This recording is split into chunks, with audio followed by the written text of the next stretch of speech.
नमस्कार, मैं हूं श्वेता सिंह। कहते हैं कि कोई भी व्यक्ति किसी पर भी विश्वास कर सकता है, लेकिन जब पैसों की बात आती है तो आप हर किसी पर विश्वास नहीं करते। लेकिन कुछ नाम ऐसे होते हैं जो नाम आप अपने पैसों के साथ भी उन पर भरोसा करते हैं, उनकी जो सलाह है, उनका जो मशवरा है उसे लेते हैं। ये सबसे सरल और सामान्य भाषा में मैं अपने मेहमान का इंट्रोडक्शन आपको दे सकती हूँ। डॉक्टर विवेक बिंद्रा, बहुत बहुत स्वागत है आपका। और ये बहुत बड़ा कॉम्प्लीमेंट होता है क्योंकि लोग जनरली अपने पेरेंट्स की, अपने भाइयों की, अपने बहनों की, इनकी बातों पर विश्वास करते हैं जब अपने पैसे की बात आती है। बहुत सोच समझ कर सोचते हैं कि पता नहीं कुछ गलत एडवाइस न दे दे। लेकिन आपके में क्या बात ऐसी है कि ये बड़ा बिजनेस जो है उसकी तरफ जो आम इंसान है वो इतना खिंचा चला आता है? धन्यवाद, थैंक यू। आम इंसान तभी खिंचा चला आएगा जब आप एक रियल वैल्यू क्रिएट कर सकते हैं, और वो रियल वैल्यू क्रिएट करने के लिए आम इंसान की जो सबसे खास समस्या है उसको सुलझाने के लिए क्या प्रयास किया जा रहा है। तो आज जो व्यापारी वर्ग हमारे देश में, देखिए, एंटरप्रेन्योरशिप बहुत पुराना है हमारे देश में, लेकिन स्केल नया है। बिजनेस खड़ा तो लोगों ने किया है, लेकिन बिजनेस बड़ा नहीं किया है। और बिजनेस बड़ा कैसे किया जाए, उसके लिए सोलोप्रेन्योर, एंटरप्रेन्योर के लिए हमने हिंदी भाषा में एक बड़ा बिजनेस, ये प्लेटफॉर्म ऐसा बिल्ड किया है जिससे वी आर हेल्पिंग, और आज बिलियनियर प्रोफेसर के साथ में हम उनकी मदद कर पा रहे हैं। लगभग 10 करोड़ लोग हमारे वीडियोस हर महीने देखते हैं, विच इज 100 मिलियन का हमारा मंथली एक्टिव यूजर है, और एक फार रीचिंग इम्पैक्ट है। आज 750 डिस्ट्रिक्ट के अंदर आज हमारे ऑफिस, माइक्रो फ्रेंचाइजी उनके साथ में नीचे जाके एक आम आदमी का हैंड होल्डिंग कर रहे हैं। अपना ये एक मुद्दा है कि रिक्शा वाले को भी हम एक बड़ा एंटरप्रेन्योर टेक्नोलॉजी के साथ एनेबल, साधारण भाषा में सिखा के उसे कैसे आगे बढ़ा दें। अच्छा, सुना है कि आपको कुछ गिनीज बुक रिकॉर्ड्स में भी नाम है, कई सारे रिकॉर्ड्स हैं इनफैक्ट। धन्यवाद, थैंक यू। हाँ, ठीक बात है। हालांकि ये वर्ल्ड रिकॉर्ड बनाना हमारा गोल नहीं है, वो एक आउटकम है। गोल हमारा था कि क्या हुआ पेंडेमिक में। अब मुझे वो 2020 का वो समय याद आता है जिस समय अप्रैल का टाइम था, बहुत ज्यादा सब जगह इतना इतना ज्यादा उस समय माहौल पैनिक का था कि लोगों को समझ नहीं आ रहा था क्या किया जाए। तब हमने पहला एक वेबिनार किया। एक वेबिनार में अमूमन 100, 200, 500, 1000 लोग आते हैं। हमारे वेबिनार में 10 लाख, 15 लाख, 20 लाख लोग आए तो गिनीज वर्ल्ड रिकॉर्ड में आ गया। तो हमने स्ट्रैटेजी का, सेल्स का, ऑपरेशंस का, रिटेल का, स्टार्टअप का, हमने हर सब्जेक्ट पे, लीडरशिप पे, इन सब पे हमने वेबिनार्स किए, मार्केटिंग पे, और हर बार जो वेबिनार था वर्ल्ड रिकॉर्ड में आता चला गया। आज लगभग Guinness book of world record हमारे 9 हैं, और golden book of world record मिला के हमारे 10 वर्ल्ड रिकॉर्ड बन चुके हैं। ये जो शो आप कर रहे हैं, जो जीता वही Sikandar, horses table, good news today पर, इस शो का कॉन्सेप्ट क्या है, क्या है इस शो में? देखिए, वैसे तो होना चाहिए जो जीता वही चंद्रगुप्त मौर्य। हाँ। क्योंकि चंद्रगुप्त जीते थे, सिकंदर नहीं जीते, पर क्योंकि ये कहावत बहुत ज्यादा मशहूर है तो ये नाम भी रखा गया और बड़ा अच्छा चला। ये on the spot funding reality show है। इसमें 8 इन्वेस्टर आते हैं, हर एक इन्वेस्टर अपने साथ 5 करोड़ रुपए रेडी रखता है। 24 स्टार्टअप सामने आते हैं। स्टार्टअप आता है, रियलिटी शो है, पैसा इन्वॉल्व है। इसमें Sunil Shetty production, India TV, अपना इंडिया टुडे ग्रुप जो है हमारा, और सारे, मेरा जो रोल है इसमें मेंटर, कोच, एडवाइजर और स्टार्टअप गुरु का है। तो हम लोग मैक्रो इंडस्ट्री का एनालिसिस भी देते हैं और साथ में माइक्रो बिजनेस का एनालिसिस देते हैं। स्टार्टअप आता है, इधर सबके सब इन्वेस्टर बैठे रहते हैं, आमने सामने चर्चा होती है, वहीं सब ओके हो जाता है, वहीं पैसा और उनके बदले में उनकी इक्विटी ली जाती है। तो बड़ा अच्छा शो है। पैसा लेने के लिए देखिए कई तरीके हैं। सेल्फ फंड आदमी कर सकता है, दोस्त से ले सकता है, परिवार से ले सकता है, लेकिन जो एंजल इन्वेस्टमेंट है, वो एंजल इन्वेस्टमेंट वो आपसे छोटी सी एक ओनरशिप, हिस्सेदारी कंपनी में ले लेता है। जो एंजल आता है वो एंजल की तरह काम करता है। बहुत सारे एंजल इन्वेस्टमेंट के लिए बड़े अच्छे सारे प्लेटफॉर्म्स हैं। Startup Grind, Indian Angel Network, Venture Catalyst, Chennai Angel, Lead Angel, Sequoia, Nexus, Kalaari, Mumbai Angel, बहुत हैं। लेकिन तब भी बावजूद उसके केवल 2% लोगों को पैसा मिल पा रहा है। 98% लोग फेल हो जाते थे। तो उसी के लिए हम लोगों ने मिलकर ये शुरू किया हॉर्सेस टेबल, जहां पे हम और लोगों को पैसा दे सके, उनकी मदद कर सके। अगर उनके आइडिया में दम है तो उनकी ग्रोथ में हिस्सेदारी देने के लिए हमारे इन्वेस्टर साथ में आते हैं, और मैं उसको वहां पे आके मॉडरेट करता हूं, मैं अपनी एडवाइस देता हूं, जिसके बेसिस पे आगे हम लोग उसको आगे बढ़ा पाते हैं। मतलब इसमें कोई भी आ सकता है, कोई भी जो जिसके पास कोई आइडिया हो कि किस तरीके से आगे कोई बिजनेस हो सकता है। ज़रूरी नहीं है कि कोई बड़े बड़े ग्रुप्स हों, बिजनेस हाउसेज हों। ये मकसद क्या है इसका, आइडिया कहाँ से आया?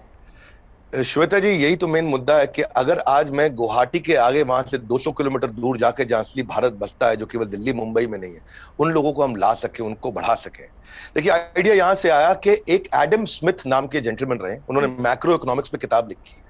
200 साल पुरानी किताब है, उसको पढ़ने के बाद कुछ नहीं चाहिए। वो कहते 4 चीजें होनी चाहिए एक जिस देश की पॉपुलेशन बढ़ रही है वहां बिजनेस अच्छा होगा, जहां टेंडेंसी टू कंज्यूम है, हमारे देश में स्वतंत्रता बहुत है, कुछ भी कंज्यूम कर सकते हैं, हमारा देश चाइना की तरह नहीं है। तीसरा, जहां एंटरप्रेन्योर बहुत है, और चौथा जहां इनोवेशन है। चारों लिहाज से 4 में से 3.5 नंबर इंडिया को दिए जाते हैं। इंडिया में एंटरप्रेन्योरशिप बहुत तेजी से बढ़ रहा है। तो हमारे को, आपने पूछा आइडिया कहां से आया, आइडिया यहां से आया कि गड्ढा ढूंढने का एक ट्रेनिंग दिया जा रहा है, इसके द्वारा लोगों को इंस्पायर किया जा रहा है कि कैसे एक स्टार्टअप आए, क्या वो कस्टमर का टाइम बचा रहा है तो उसको पैसा मिल सकता है, हाँ भाई बड़ा अच्छा कर रहे हो आप, क्या वो कस्टमर का एफर्ट बचा रहा है, क्या वो कस्टमर का कोई कंफ्यूजन घटा रहा है, क्या वो कस्टमर के लिए सामान सस्ता लेके आ रहा है, क्या वो कस्टमर की प्रायोरिटी पे उसको फोकस करा रहा है, क्या वो कस्टमर को बढ़िया स्किल सर्विस, क्या वो कस्टमर को कोई वेंडर आइडेंटिफाई करके दे रहा है, क्या कस्टमर के लिए कोई कन्वीनियंस क्रिएट कर रहा है।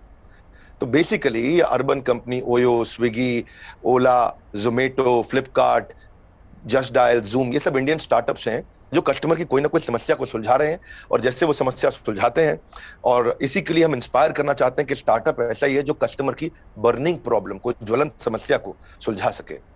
पर इसके आगे क्या होगा? मतलब अगर कोई इंसान है, जैसे मान लीजिए मेरे पास ही कोई आइडिया है, तो मुझे तो बिजनेस चलाने के बारे में मालूम नहीं है, फंडिंग अगर मान लीजिए मुझे मिल भी जाती है यहाँ पर, तो आगे क्या बिजनेस चलाने में मदद भी मिलेगी? बहुत अच्छा प्रश्न है आपका। देखो, जब इन्वेस्टर आता है ना, तो वो स्मार्ट कैपिटल लेके आता है, केवल पैसा नहीं लाता है, वो एक हैंड होल्डिंग सपोर्ट लेके आता है। बड़ा बिजनेस साथ में, हमारी कंपनी भी आ रही है तो हम उनको लाइफ टाइम मेंबरशिप देते हैं, ट्रेनिंग देते हैं। देखिए, जब इन्वेस्टर आता है तो वो स्टार्टअप को मेंटरशिप देता है, एडवाइस देता है, रिसोर्सेज देता है। तो इसीलिए ये जो हॉर्सेस टेबल है, जो हमारे आज यूट्यूब चैनल पे आ रहा है, जीएनटी पे आ रहा है, गुड न्यूज टुडे, और अच्छा नेटवर्क आपने चालू किया है, तो ये हम यहाँ पे इन्वेस्टर एक स्टार्टअप को आगे जाके और फंड रेज करने में मदद करता है कि सीरीज ऑफ इन्वेस्टमेंट पिचेस डाल सके। हर स्टेज पे उसके साथ इन्वॉल्व होता है। एक आइडिया स्टेज से रेवेन्यू जनरेटिंग स्टेज तक इन्वेस्टर साथ में जुड़ता है। कई बार तो इन्वेस्टर अपना फ्री ऑफिस स्पेस भी देता है। अगर आपकी कंपनी छोटी है, आप हमारे ऑफिस जाकर शुरू कर सकते हो। उनको डिजिटल मार्केटिंग सपोर्ट देता है, टेक्नोलॉजी बनाने में, मैन पावर लाने में। तो ऐसा नहीं, इतना ही नहीं है, बल्कि मैं आपसे ये भी बताऊंगा कि फंड का इस्तेमाल कैसे हो रहा है, इस पर भी स्टार्टअप आकर के स्टार्टअप के ऊपर इन्वेस्टर नजर रखता है। इन्वेस्टर देखता है कि ड्यू डिलिजेंस करता है, उनको स्मार्ट कैपिटल देता है, उनके नेटवर्क को बढ़ाता है, उनको फ्यूचर इन्वेस्टर अट्रैक्ट करने में पूरी मदद करता है, उसको ब्रांड बिल्डिंग करता है, उसका माउथ पीस बन जाता है।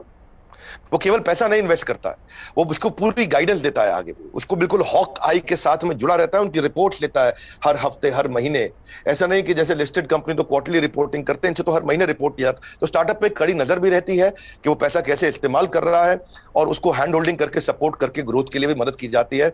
इसीलिए इसी लिहाज से हॉर्सेस टेबल एक रेवोल्यूशनरी कॉन्सेप्ट है जो आज जीएनटी के साथ बड़ा बिजनेस मिलकर के लेके आया है। ये बड़ी अच्छी चीज़ है, क्योंकि थोड़ा तो मार्गदर्शन भी चाहिए सबको, लेकिन नज़र भी रखनी ज़रूरी है।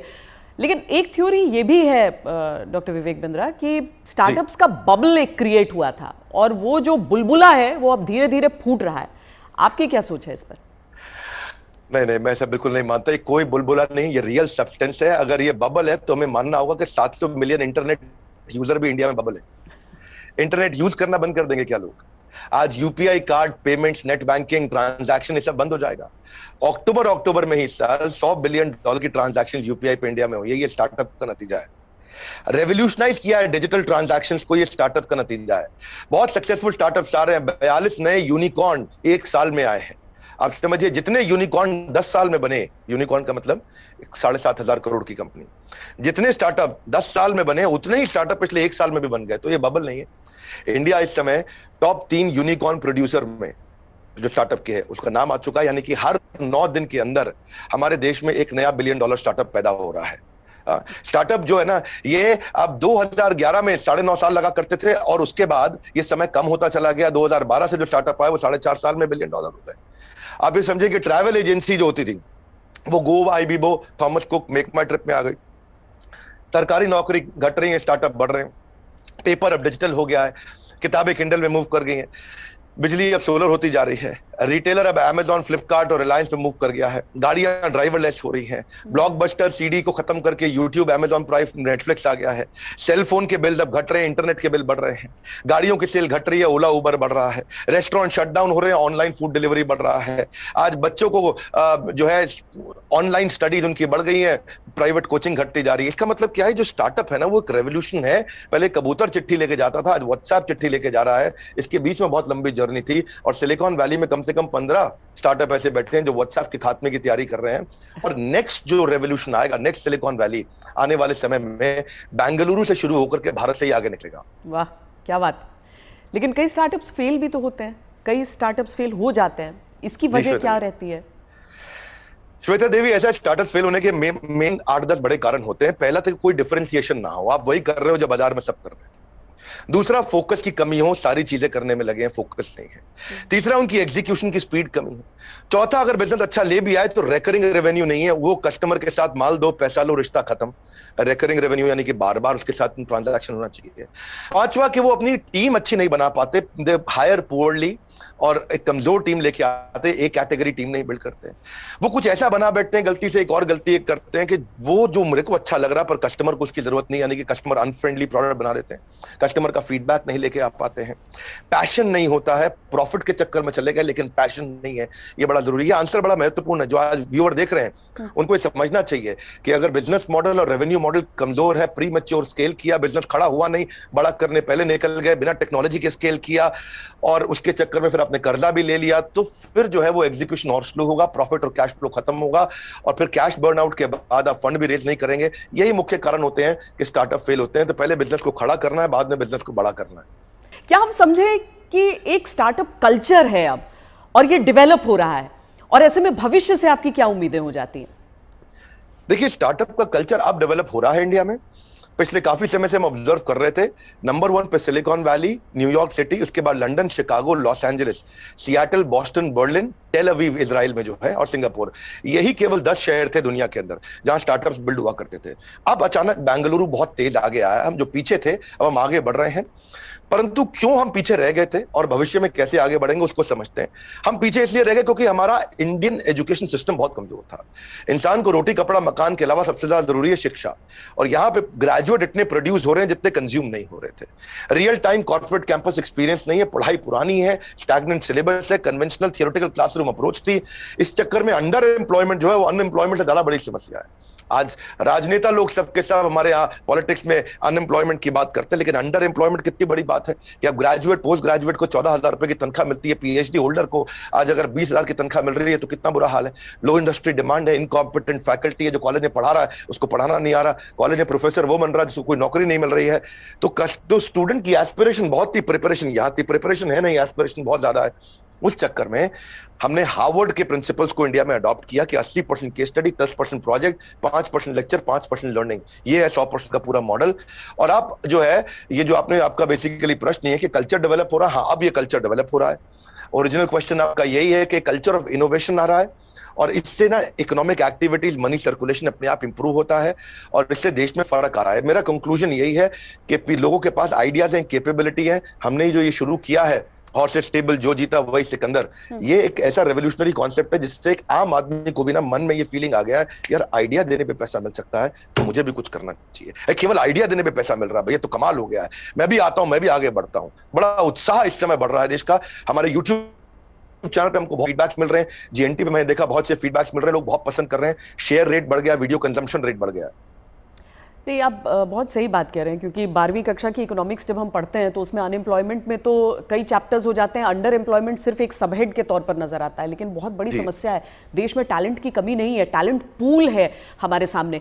लेकिन कोई ऐसा रोड मैप आपको नजर आता है कि जो प्रतिभा है युवाओं की उसके हिसाब से उन्हें मौके मिल सके? रोड मैप एक ही है कि आज बच्चों को लैक ऑफ क्लैरिटी है, उनको प्रोफेशनल करियर सब्जेक्ट कोर्स इसके बारे में जानकारी नहीं है। तो रोड मैप केवल एक ही है कि उसको कंटिन्यूअस लर्निंग का मतलब है कंटिन्यूअस अर्निंग। उसको अपने साथ एक डिसिप्लिन बिल्ड करके अपने साथ मूक यानी कि मैसिव ओपन ऑनलाइन कोर्सेज दुनिया भर में आ गए।